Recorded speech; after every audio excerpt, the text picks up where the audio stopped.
Every single thing that you say on the phone is recorded. I know that, so why would I be on it threatening people? We'll find out. I think that you are continuing to threat to the public, even while being in jail. I don't want you to say anything. That's okay. We're going to find out because I'm going to have them pull all the records, pull all the phone calls, and we'll listen to everything. Okay, but I can't call nobody. Literally nobody. So what? There's no TV in my tank. There's no nothing. What am I supposed to do? Come on, it's time to go play Fortnite. Let's go.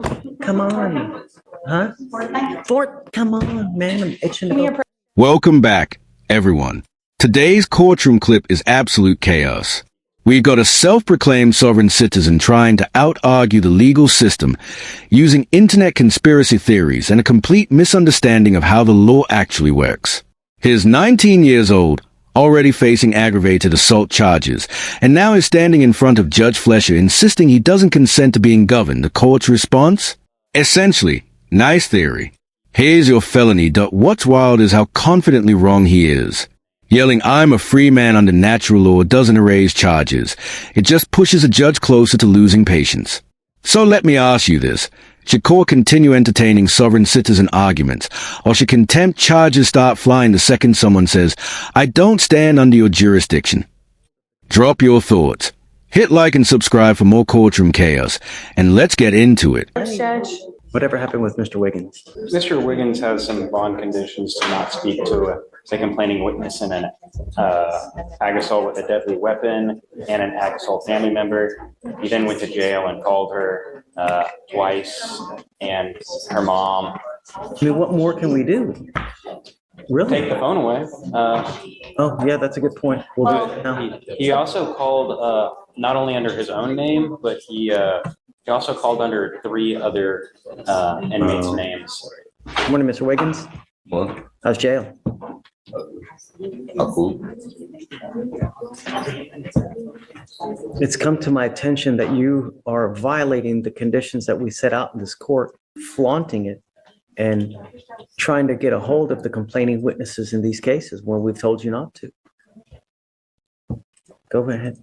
Yes, Judge. The deputy called me this morning and said that the defendant has called the complaining witness twice and the mother of the complaining witness as well.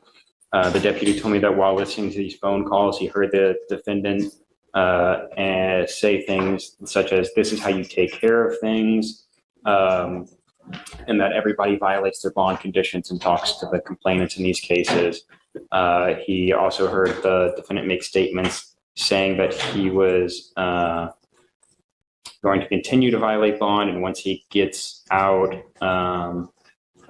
he was going to hire an attorney, but he had previously learned that the defendant was indigent, and so he took this to mean that the defendant was going to commit other criminal acts to get money to hire an attorney. Can you please notify? This guy is treating jail like a group chat instead of a monitored holding cell. Threatening witnesses from behind bars isn't just stupid. It's practically an invitation for the judge to stack more charges and tighten the screws legally. That's witness tampering and intimidation. And in some states, it can trigger strict no-contact orders that shut down communication entirely. At this point, Judge Fletcher doesn't even need a gavel. He needs a fire extinguisher because this guy is burning down his own defense in real time. The other courts as well, so that they know as well. Yes, Judge. I just sent a full email to the felony prosecutor in case the deputy hadn't already alerted her. I just went ahead and did it. The deputy, again, is getting the transcripts for these calls, and that the defendant has been using 3 separate inmates' spin codes. That would be Jermaine Brown, Mark Diaz, and Dennis Compton. Your privileges are hereby revoked. You are not allowed to use the jail phone at all from now on. Do you understand? I think that you are continuing to threat to the public even while being in jail. So your privileges to use the phones at all are hereby revoked. Judge, I just, again. She just told you. Not even. Please stop. So.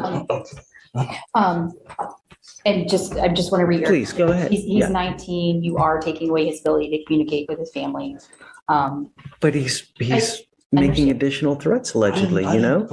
Okay, we're going to get the records, but until I know that you're not a threat, I mean. He's typing everything Every single thing that you say on the phone is recorded. I know that. So why would I be on it threatening people? We'll find out, because I'm going to ask, could you mind please pulling all the records, getting all the phone calls, and we'll play them out here in court and we'll see.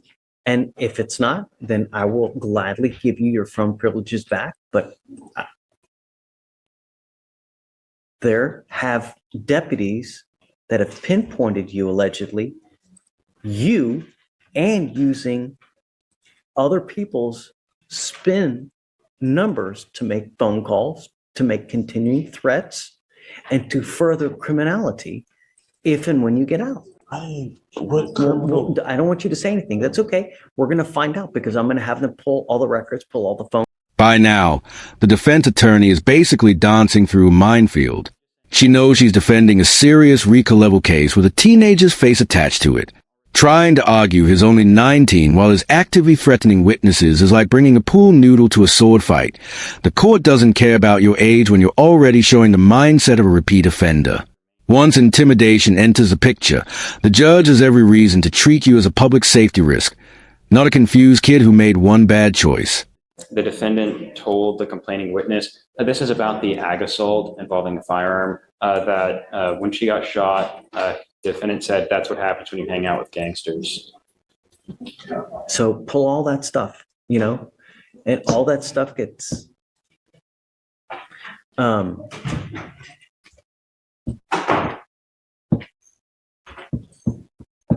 so we need to figure out how, because it's a first for me as far as doing a revocation of privileges like that.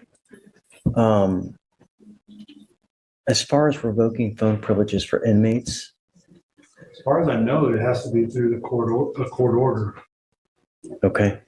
I need to do whatever I can, because it's apparently a problem now. So I guess I'll reach out to administration as well to figure out how, because it's a first for me. Judge, just so we're all on the same page, Mr. Wiggins is obviously going back to the jail now. Even before that order is in place, you are instructing him now not to use the phone. So. No. So I did do it. That's so stupid. Well, we'll get the tapes and. Get it? We'll see. Okay, but I can't call nobody. Literally nobody. So what? There's no TV in my tank. There's no nothing. What am I supposed to do? It's jail. What's the point? Read a book. There is no books. I read every book in there. Yes. Okay. I can't trust you to use a phone, Mr. Wiggins. You know what's happening. I have other deputies that have alerted us to what's going on. I can't. That's it. You got to know, when you're in the jail, there are eyes all over you. It's like at a casino. You literally have eyes all over you at all times. You got to know that whatever you're doing is always being looked at. Stay in bed.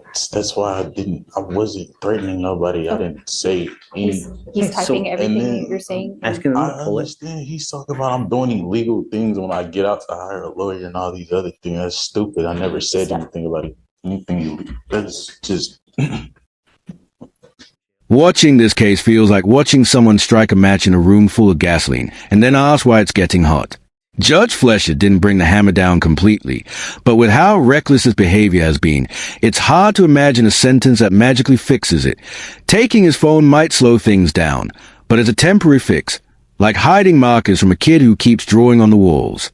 The bigger issue is that he doesn't seem to understand that actions have long-term consequences, not just short-term punishments. When you're 19 and already on the court's radar for assault and witness intimidation, that's not a one-off mistake. That's a pattern forming in real time. Threatening a witness isn't a minor charge. It tells a judge you're not just breaking the law, you're actively trying to interfere with justice. And that's the kind of behavior that leads to longer sentences, stricter confinement, and zero sympathy in the courtroom. Essa, what do you think? Should Judge Fletcher have gone harder? Or was this already fair? Is this just a clueless kid making terrible decisions? Or someone spiraling into something much bigger? Drop your take in the comments. I read them all. And if you enjoy Courtroom breakdowns with real talk, hit that like button and subscribe. I post new videos every day. Thanks for watching, and I'll catch you in the next one.